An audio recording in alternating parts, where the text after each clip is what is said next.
या व्हिडिओमध्ये आपण पाहणार आहोत की मास्कचा वापर करून आपण कशाप्रकारे एक पेज डिझाइन करू शकतो. चला तर व्हिडिओला सुरुवात करूया. कंट्रोल एन प्रेस करून मी एक न्यू 12x36 पेज घेतो.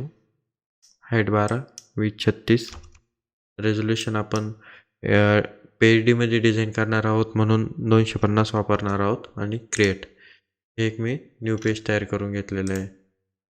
ओके, इथं माझ्या साईटला लेअर पॅनल ओपन आहे. ओके, हे 12x36 मी एक पेज तयार करून घेतलेलं आहे. पहा, सेंटर काढलेलं आहे 18 इंचावरती. इथे आपण बघू शकतात. हे रुलर आपल्याला इथे दिसत नसेल तर कंट्रोल आर प्रेस करायचा आहे. इथे हा रुलर दिसायला सुरुवात होईल आणि इंचेसमध्ये लावून घ्यायचा आहे. म्हणजे ही वरती इंचेस आपल्याला दिसायला सुरुवात होईल. ओके, 18 इंचेसमध्ये आपण सेंटर काढून घेतलेलं आहे पेजचं. म्हणजे 12x36चे 2 भाग झालेले आहेत. मी टेम्पररी यातला थोडासा ग्रे शेडमध्ये करून घेतो. आपल्याला इथे मास्क आणि ते दिसलं पाहिजे. ओके, मी एक रँडम मास्क सिलेक्ट करतो जे आपल्याला डिझाईनमध्ये वापरायचं आहे. ओके, हे एक मी मास्क सिलेक्ट केलेलं आहे. हे सर्व रेडी मास्क आपल्याला भेटू शकतात. व्हिडिओ शेवटपर्यंत पहा. आपल्याला हे कशा प्रकारे फ्रीमध्ये डाउनलोड करता येईल हे मी तुम्हाला व्हिडिओच्या शेवटी सांगतो. ओके, असे वेगवेगळ्या प्रकारातले मास्क आपल्याकडे भरपूर अवेलेबल आहे. ओके, मी हे मास्क इथे सेट करून घेतो. आपण यावेळेस आता बॅकग्राऊंडचा कलर नंतर मॅच करणार आहोत. जेव्हा आपलं डिझाईन अर्ध्यापेक्षा जास्त होईल त्यावेळेस आपल्याला जो योग्य वाटेल तो कलर आपण इथे अप्लाय करणार आहोत. शेप टूलमध्ये जायचं आहे. शेप ड्रॉप करून घ्यायचा आहे.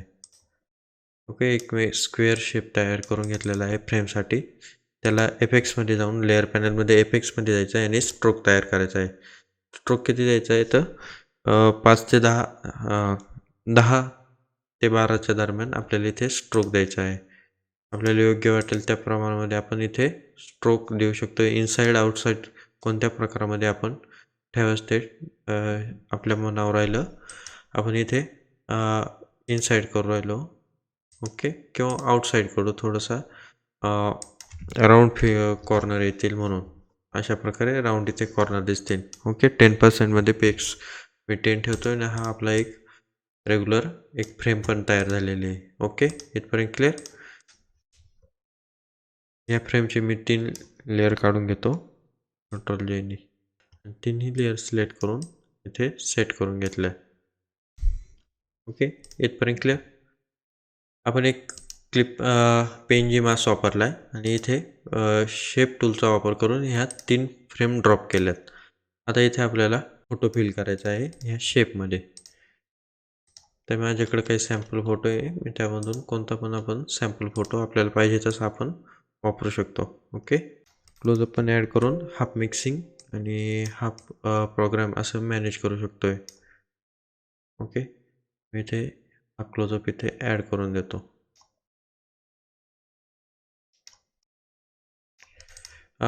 मास्कमध्ये फोटो फिल करण्यासाठी कंट्रोल अल्टर जी प्रेस करायचं आहे. त्यानंतर असं इथे क्लिपिंग मास्क होईल. ओके, आपला इथे फोटो पण सेट झाला आहे.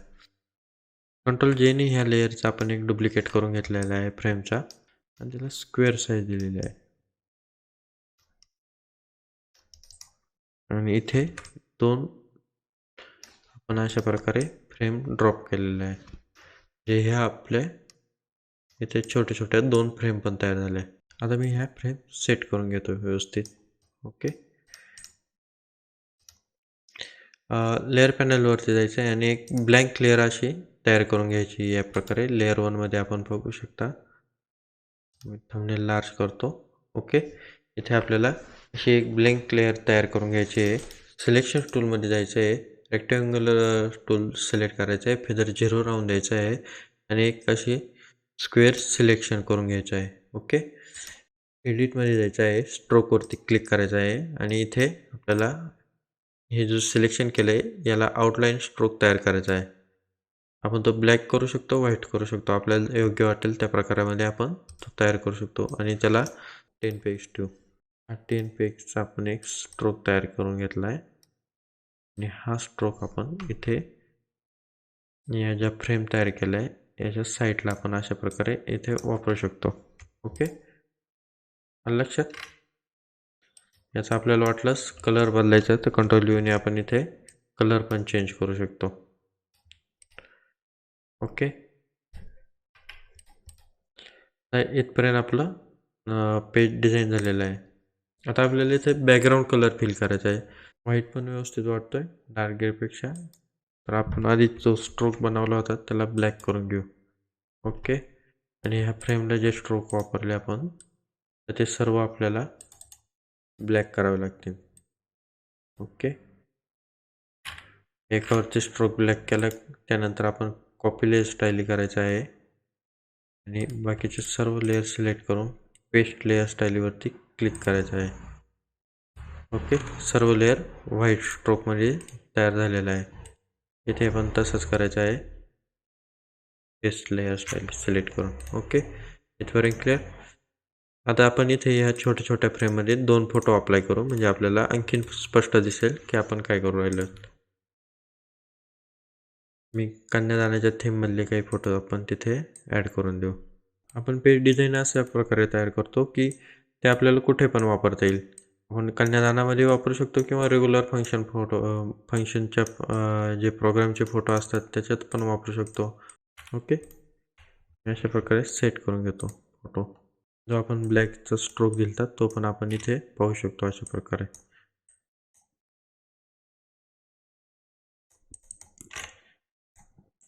या छोट्या छोट्या स्क्वेअरमध्ये आपण क्लोजअप पण यूज करू शकतो. सिंगल जे क्लोजअप आहेत ते पण इथे आपण यूज करू शकतो. आम्ही कलर इफेक्ट वापरलेला क्लोजअप सिलेक्ट करतो आणि तो इथे अप्लाय करून देतो. ओके, हे इफेक्ट कशा प्रकारे तयार करतात कलरचे याचे आपण ग्रेडियंटचा एक व्हिडिओ आहे त्यामध्ये आपण शिकलेलो आहे.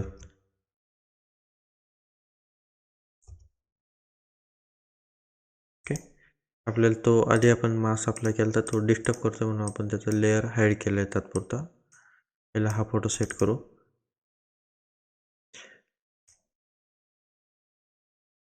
याला क्विक मास्क अप्लाय करायचा आहे.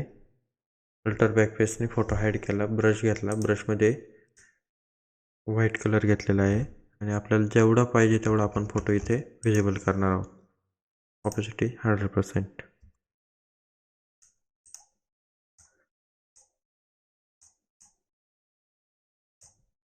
ओके, आता इथे आपल्याला काही क्लिप आर्ट ॲड करायचे आहे.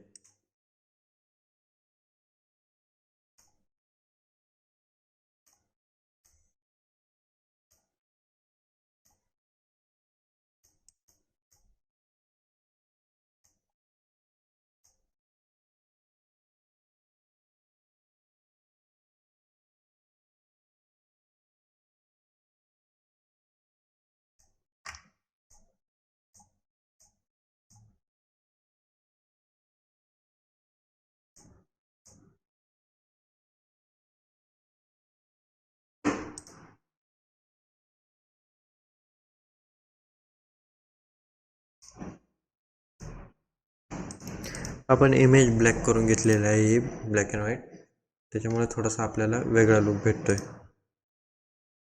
ओके, आपण आता बॅकग्राऊंडचा कलर चेंज करून पाहूया पुन्हा एकदा. Okay, done. Control L press करून आपण आता बॅकग्राऊंडमध्ये थोडंसं कलरचं कॉम्बिनेशन प्रकारे आपल्याला योग्य वाटेल अशा प्रकारे आपण कलर इथे लाईट ॲडजस्ट करून घेणार आहोत.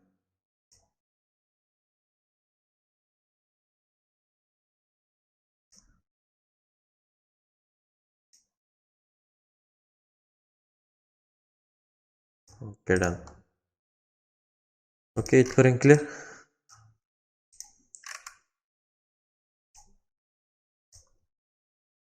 आता ही जी लेअर आहे, हा जो फोटो आपण इथे वापरला आहे याचं कंट्रोल Jने पुन्हा डुप्लिकेट करायचं आहे आणि याची लिमिटसाठी नॉर्मल करायचे आहे आणि हा लेअर आपल्या मास्कच्या पाठीमागे टाकायचा आहे. अशा प्रकारे तुम्हाला दाखवतो. ओके, अशा प्रकारे आपण इथे पाठीमागे घेतलेला आहे आणि आता याची साईज आपण थोडीशी वाढवून घेऊ राहिलो आहे. ओके, सेंटरपर्यंत आपण हे करून साईज वाढवली आहे फोटोची. आणि लक्षात राहू द्या की आता आपण फोटो थोडंसं आपण साईज मोठी केली, पण जो आतमध्ये आपण क्लिपिंग मास्कमध्ये जो ब्लॅक अँड व्हाईट फोटो वापरला आहे ते दोन्ही पण एकमेकांना कनेक्ट असले पाहिजे. कनेक्ट म्हणजे फोटोमध्ये असा फरक जाणवला नाही पाहिजे की हा तसं थोडासा पुढं आहे किंवा पाठीमागे गेला आहे, कट व्हायला नको का जसं काय तोच फोटो अखंड आहे म्हणून. ओके, आणि त्याची आपण इथे ऑपेसिटी कमी करूया तर किती, तर 50% किंवा 30%मध्ये ती ऑपेसिटी ॲडजस्ट करून घेऊया.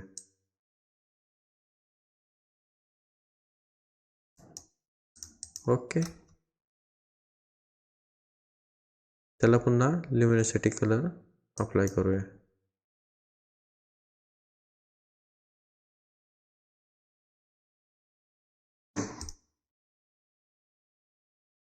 ओके, बघू शकता याला मी पुन्हा कलर करून घेतलेला आहे, कारण आपल्याला पेज डिझाईन करताना थोडेफार चेंजेस केल्यानंतरच आपल्या लक्षात येतो की आपला पेज कशा प्रकारे डिझाईन होऊ राहिला आहे. त्यामुळे आपल्याला थोडेफार चेंजेस प्रत्येक वेळेस पेज डिझाईन करताना करावंच लागतात.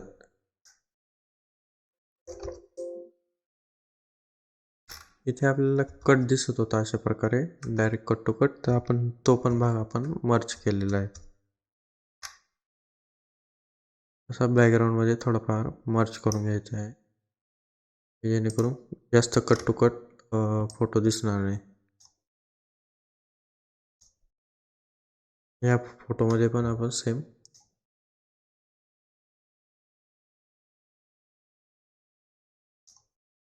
तुम्ही फोटोला ल्युमिनोसिटी पण करू शकताय वेगळा इफेक्ट म्हणून, पण हा जास्त ओव्हर वाटेल म्हणून आपण रेग्युलर ठेवू राहिलो आहे नॉर्मलमध्ये. त्याची आपण ऑपोसिटी वाटल्यास तर कमी करू शकतो, कारण एक वेगळा लुक आपल्याला इथे बघायला भेटतो ऑपोसिटी केल्यानंतर पण, कमी केल्यानंतर पण. ओके,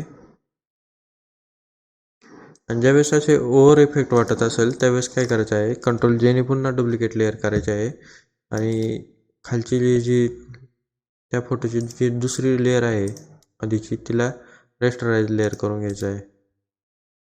रेस्टराइज लेअर केल्यानंतर ल्युमिनोसिटी नॉर्मल करून घ्यायचं आहे.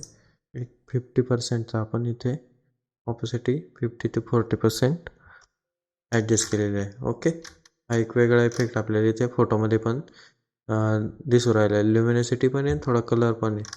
ओके, आता इथे हे जे फ्रेम तयार केलं आहे, इथे आपण आपल्याकडे असलेले जे फोटो आहेत प्रोग्रामचे वापरू शकतो किंवा विधीचे फोटो आपण इथे अप्लाय करू शकतो. मी तुम्हाला तात्पुरते विधीचेच फोटो इथे अप्लाय करून दाखवणार. Okay, alter control jenny clipping mask size adjust, थोडं स्पीडमध्ये आपण हे करून घेऊया. ओके, अशा प्रकारे आपण इथे फोटो फिल केलेले आहे. कलरफुल आता आपलं पेज दिसायला लागलेलं आहे, आणि ऑपोजिट कलर, बॅकग्राऊंडच्या ऑपोजिट कलर असल्यामुळे आपले फोटो पण असे पेजमध्ये उठून दिसू राहिलेत. ओके, आता आपल्याला इथे थोडंसं काही चेंजेस करून बघायचे आहे की पेज आणखी आपलं कशा प्रकारे चांगलं दिसेल. ओके, तर मी हा फोटो मी डिलीट केलेला आहे, या फ्रेममधला पण फोटो डिलीट केला आहे. कशा प्रकारे आपलं पेज आणखी चांगलं दिसेल हे बघूया आपण. आता या लेअरला आपण रेस्टराइज लेअर करून घेऊया. एक नॉर्मल लेअर राहील ही, क्लिपिंग मास्क न राहता नॉर्मल लेअर राहील ही. कंट्रोल जेनी तिला आपण व्हाईट स्ट्रोक देऊया, आणि तिला आधीच्या लेअरच्या पाठीमागे ॲड करू. अशा प्रकारे तिची ऑपेसिटी कमी करून घ्यायची, जेणेकरून इथे अशा प्रकारे इफेक्ट तयार होईल. किंवा आपण करू शकतो, आपण इथून पण करू शकतो, ब्लेंडिंग मोड आपण चेंज करू शकतो, जेणेकरून आपल्याला फक्त इथे तिचा स्ट्रोक अवेलेबल होईल. ओके, अशा प्रकारे आपण तिचा स्ट्रोक तयार करून घेतला आहे त्या आधीच्या लेअरच्या साईडने. त्याची आता आपण थोडीशी साईज ॲडजस्ट करून घेऊ, कमी करूया छोटी.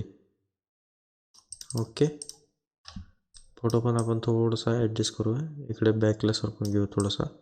नॉर्मल ॲडजस्टमेंट झाल्यानंतर आपण आता या दोन लेअर एकमेकांना लिंक केलेले आहे.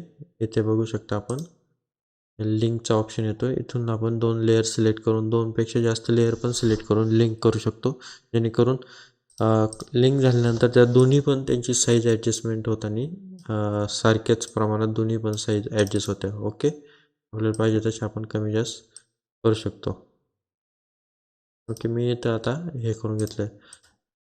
आता हे जे माझ्याकडे क्लिप आर्ट आहे त्याची मी आता इथे साईज वाढवून घेतो. आता क्लिप आर्ट तुम्ही म्हणशाल की हा उभा कमवून टाकला, आडवा टाकायला म्हणजे इथे काहीच प्रॉब्लेम नाही. आपण क्लिप आर्ट कोणत्या पण अँगलमध्ये कसा पण आपण असा वापरू शकतो. आपल्याला पाहिजे तसा आपण इथे ॲडजस्ट करू शकतो. ओके. आपल्याला वाटलं त्याचं रोटेशन बदलायचं, आपण रोटेशन पण चेंज करू शकतो. अशा प्रकारे पण करू शकतो. ओके. पण मी पूर्वी होता तसाच ठेवतो आहे. ब्लेंडिंग मोड चेंज कर किंवा इथून त्याचं लाईटनेस व्हाईट करून घेऊया. ओके. अशा प्रकारे हे आपलं क्लिप आर्ट दिसेल. इथे तुम्ही ह्या फ्रेममध्ये फोटो पण ॲड करू शकता किंवा मगाशीच सांगितलं होतं तुम्हाला की तुम्ही हे जे फोटो आहेत आपले विधीचे ते पण आपण इथे वापरू शकतो. ओके. मी इथे कपलचाच फोटो वापरतोय. ल्युमिनोसिटी ब्लॅक. हे जे पेज डिझाईन करताना आपण जे क्लिप आर्ट वापरले, मास्क वापरले, हे सर्व आपल्याला आमच्या एस-के अल्बम या वेबसाईटवरती भेटेल. आपल्याला सिंपल गुगलमध्ये जायचं आहे आणि SKAlbum.com सर्च करायचं आहे. तिथे आमच्या वेबसाईटमध्ये गेल्यानंतर तुम्हाला एक फ्री डाउनलोड ऑप्शन भेटेल लास्टला. तिथे तुम्हाला हे 500पेक्षा जास्त असलेले क्लिप आर्ट हे PNG मास्क भेटते. सॉरी, 500पेक्षा म्हणजे 600पेक्षा जास्त हे PNGमधले मास आहे. त्यानंतर कॅमेरा रॉ 12 आहे, 13 आहे. पुन्हा आता लेटेस्ट आलेले 14 पण आहे. सेव्ह द डेटचे जे क्लिप आर्ट आहेत हे अशा प्रकारचे ते क्लिप आर्ट पण तुम्हाला तिथे फ्रीमध्ये डाउनलोड करता येईल. काही स्लोगन आहे सेव्ह द डेटचे, ते पण तुम्ही तिथून डाउनलोड करून तुमच्या प्रिवेंटचे फोटो एडिटिंगमध्ये वापरू शकतात. इथे ट्युटोरियल पण दिलेलं आहे. असे जे व्हाईट बॅकग्राऊंडमध्ये असलेले क्लिप आर्ट कशा प्रकारे वापरायचे, ब्लेंडिंग मोड चेंज करून, ते पण इथे सांगितलेलं आहे बघा. ओके. इथे मार्किंग्स आहेत. त्यानंतर वेडिंगचे पण क्लिप आर्ट दिलेले आहे. तर ह्या टोटल फाईल वेडिंग क्लिप आर्टच्या तुम्हाला 1631 फाईल वेडिंग क्लिप आर्टच्या भेटेल. त्यात 3 व्हॅल्यूम आता तुम्हाला प्रोव्हाइड केलेले आहे वेगवेगळ्या प्रकारचे, जे तुम्हाला अल्बम डिझाईनसाठी खूप उपयोगी आहे. तुम्ही आमच्या वेबसाईटला व्हिजिट करा आणि हे फ्रीमध्ये डाउनलोड करून घ्या. येणाऱ्या काळात आपल्याला JPG बॅकग्राऊंड, अजून भरपूर काही लाईट लेक्स जे आपण लाईट इफेक्ट वापरतो फोटो एडिटिंग करताना, ते पण तुम्हाला तिथे फ्रीमध्ये डाउनलोड करता येईल. नक्की व्हिजिट करा SKAlbum.com या वेबसाईटला. ओके. आपण आपल्या पेजवर येऊया. अशा प्रकारे आपण आता हे पेज डिझाईन केलेलं आहे. आता इथल्या काही समजा हे जे फोटो आहे आपण आपलं आता इथले थोडंसं अरेंज करून बघूया, थोडंसं चेंजेस करून बघूया. आता हा जो स्ट्रोक वापरला आहे आपण हा व्हाईट ठेवून बघूया. ओके. हे बघा व्हाईट केला आहे स्ट्रोक. हे जे पाठीमागं आपण जी इमेज वापरली होती तिची आपण आता ऑफिससाठी पण थोडीशी कमी करून घेऊया. ती 35% ठेवू किंवा 30 ठेवू. ओके. हे बघा सिंपल पद्धतीने आपण हे मॅन्युअल पेज डिझाईन केलेलं आहे. अशा प्रकारे PNG मास्कचा वापर करून आपण हे एकदम सिंपल पद्धतीने पेज डिझाईन केलेलं आहे सोप्या पद्धतीने. व्हिडिओ आवडला असेल तर लाईक करा, शेअर करा आणि SK अल्बम या यूट्यूब चॅनलला नक्की सबस्क्राईब करा.